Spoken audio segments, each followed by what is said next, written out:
On March 23, 2019, the Viking Sky, a luxury cruise ship, sailed through the scenic waters of Norway, its passengers enjoying the calm beauty of the Northern Lights tour. But as the ship entered Hustadvika, a dangerous stretch of coastline, everything changed. Without warning, the massive vessel lost all power, leaving it adrift in the path of fierce winds and towering waves. With the ship dangerously close to the rocky shore, the situation quickly spiraled out of control. What happened next would test the crew and passengers in ways no one could have imagined. The Viking Sky was a floating 5-star hotel. Part of the Viking Ocean Cruises fleet, it boasted elegant design, cutting-edge technology, and luxury at every turn. With room for over 950 passengers and 459 crew members, this ship promised an unforgettable journey through the Arctic's pristine beauty. Departing from Bergen on March 14, 2019, the Viking Sky set sail on a Northern Lights tour that promised breathtaking sights and serene waters, making stops at several ports along Norway's dramatic coastline. The ship's final stretch took it from Tromsø, where it left on March 21st, down to its last port of call in Stavanger before heading to London. For the passengers on board, many from the United States, the United Kingdom, and Australia. But as the ship charted its course towards Stavanger, it approached one of the most treacherous stretches of the Norwegian coast, Hustadvika. Known for its shallow waters and jagged reefs, it's an area where seasoned sailors know to be cautious. The weather that day, however, was far from ideal. As the ship sailed south towards Stavanger, it began to encounter fierce winds and high waves.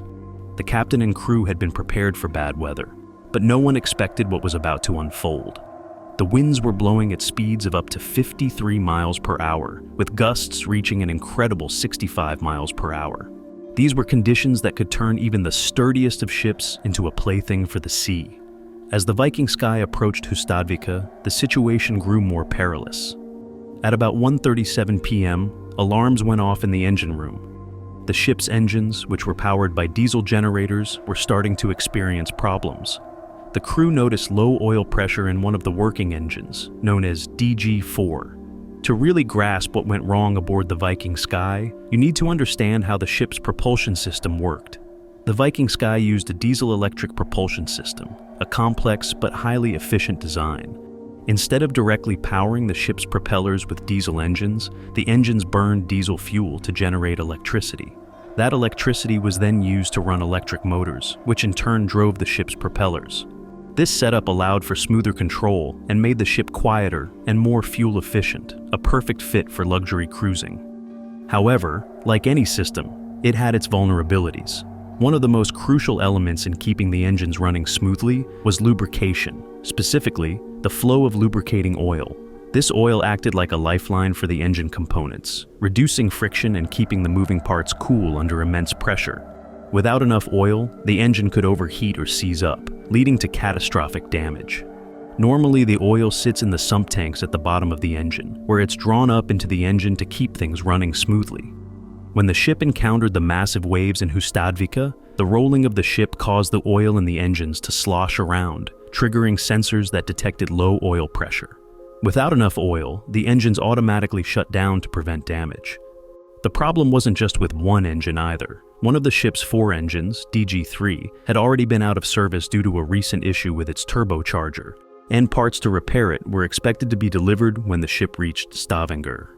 The ship's speed dropped to less than 7 miles per hour, and with no propulsion, it couldn't fight the strong winds pushing it toward the rocks. The situation was getting worse by the minute, and the crew knew they were in a race against time. At first, the crew managed to get the engines running again, but the relief was short-lived. The ship's system couldn't keep up with the demands of the weather, and at 1:58 p.m., everything came crashing down. Both DG1 and DG2 shut down, causing a complete blackout. With no engines running, the ship lost not only its propulsion, but also its steering. The Viking Sky was now at the mercy of the storm, drifting closer and closer to the jagged coastline. Panic began to set in among the crew. The ship was no longer able to steer, and without power, the stabilizers that normally helped the ship ride the waves smoothly were no longer working. The Viking Sky began to roll violently in the sea, tilting up to 12 degrees as massive waves pounded its sides. Inside, the passengers could feel the ship swaying more than usual. Many were in the middle of lunch or enjoying the ship's various amenities, unaware of the full extent of the danger. Suddenly, they found themselves thrown off balance as the ship lurched in the rough seas. Plates and glasses smashed to the floor, and some passengers were knocked off their feet as the ship heaved under the force of the wind and waves. The blackout also meant that the ship's lights went out, adding to the growing sense of fear. People clung to railings and each other, trying to stay steady as the ship was tossed around. But even in the chaos, there was a flicker of hope. Within just 4 seconds of the blackout, the emergency diesel generator kicked in, bringing power to the emergency switchboard. It wasn't much, but it was enough to keep essential systems running, such as the lights and communication lines. Without that emergency power, the situation could have spiraled into something much worse, much faster. The bridge team quickly realized that all of the engines had failed, and they had no way to steer or move the ship.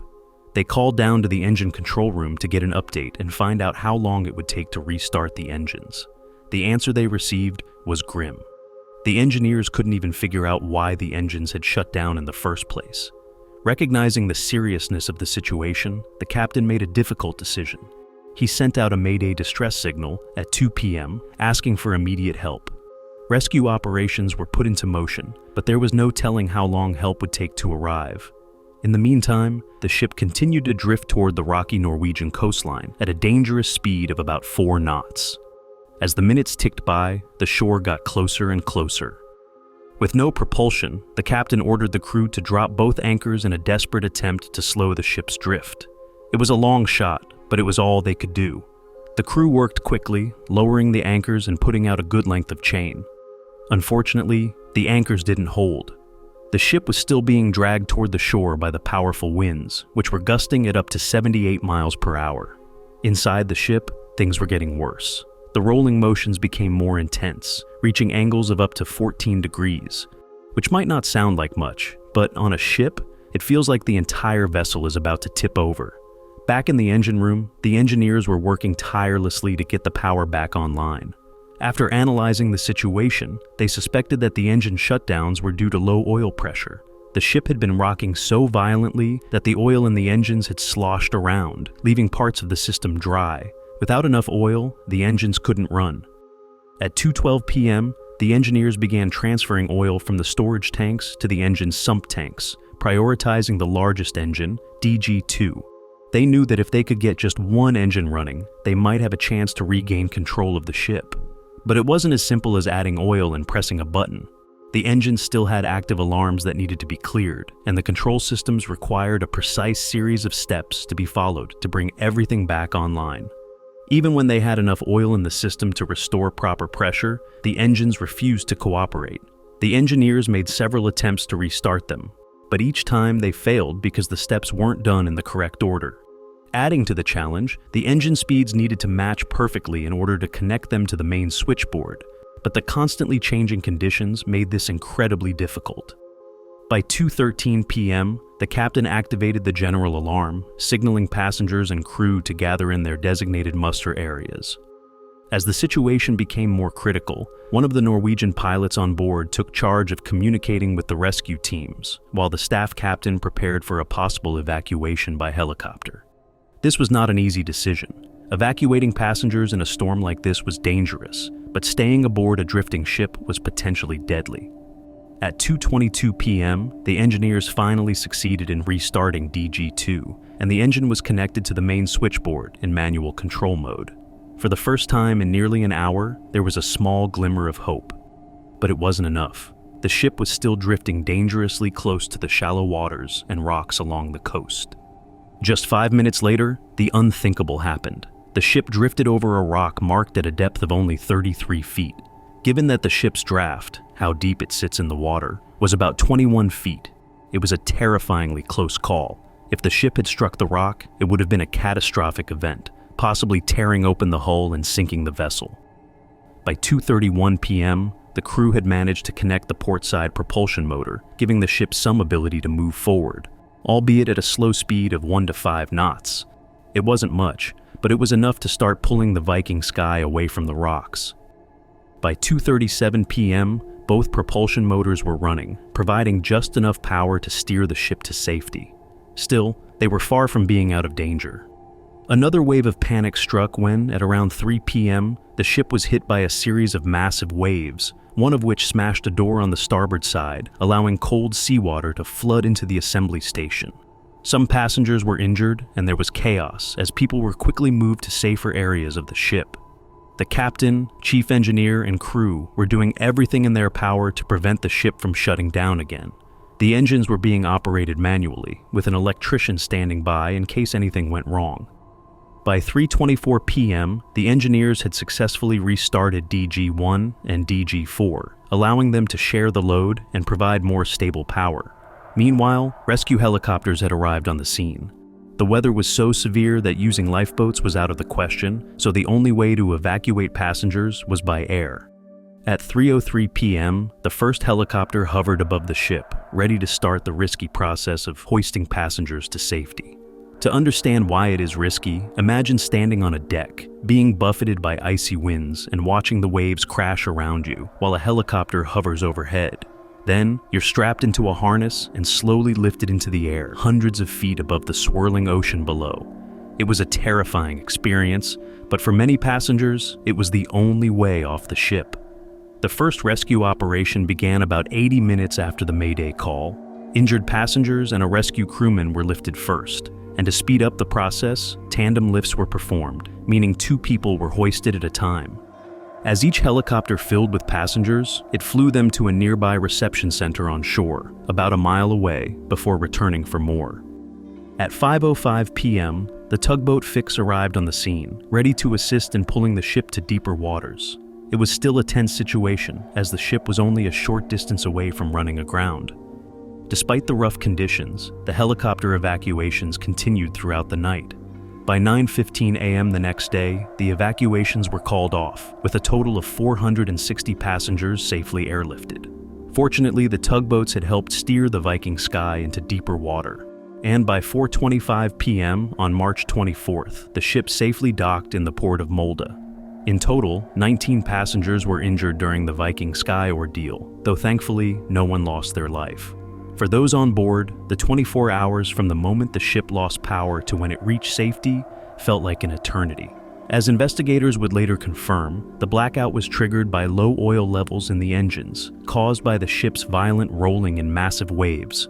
This crucial detail sealed the fate of the Viking Sky that day. The ship should never have sailed with one of its 4 diesel generators already out of service, a clear violation of safety regulations.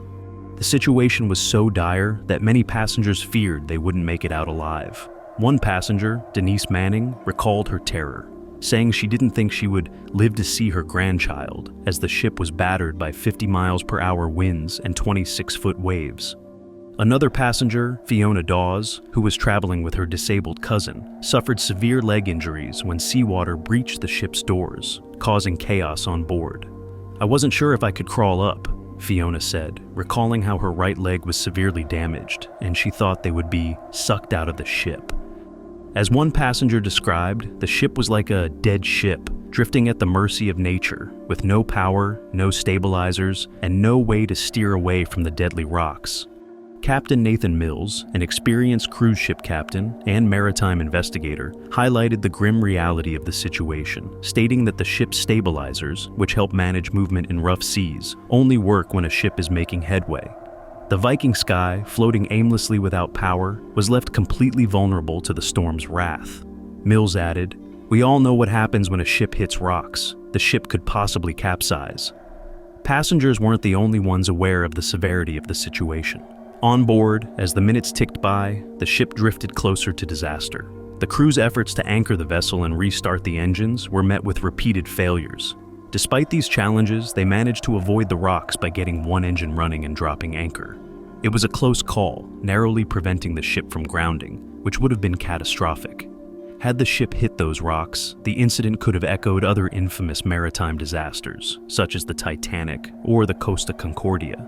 Instead, thanks to the quick actions of the crew and the bravery of the rescue teams, this story ended with a miraculous rescue rather than a devastating loss of life. Now, to wrap up this story, the Viking Sky incident had lasting consequences for Viking cruises. Passengers launched a class action lawsuit seeking $10 million in damages, accusing the company of recklessly sailing into dangerous waters despite severe weather warnings. Although Viking provided refunds, future cruise credits, and compensation for expenses, the lawsuit argues that wasn't enough to make up for the trauma and injuries passengers suffered. This case is ongoing, and the outcome will likely shape future industry safety standards and protocols.